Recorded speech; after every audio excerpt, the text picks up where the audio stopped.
future of aviation involves drones working collaboratively with traditional aircraft. For years, DJI has been on the leading edge of innovation, especially when it comes to safety.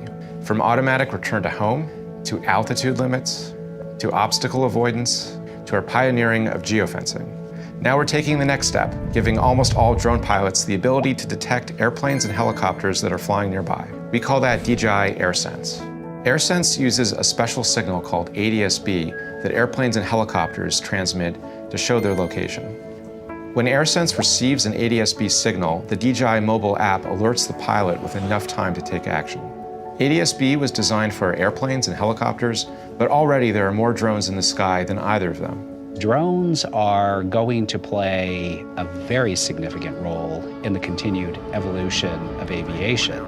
And we, as an industry, all need to figure out how we adapt to that. Well, safety is the #1 fundamental aspect of aviation. DJI has done a really good job of being very inclusive and collaborating with the manned aviation community. The FAA is requiring traditional aircraft to install ADS-B transmitters by the year 2020.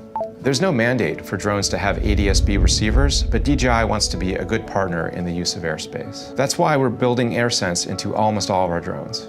I think AirSense is going to be very beneficial to pilots like me that use drones responsibly. It'll give more situational awareness and visibility to the drone user that otherwise they might not have.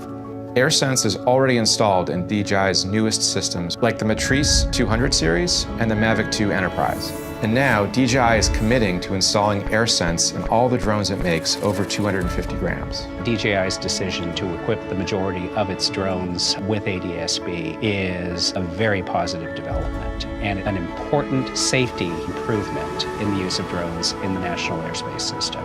Safety really is the most important thing.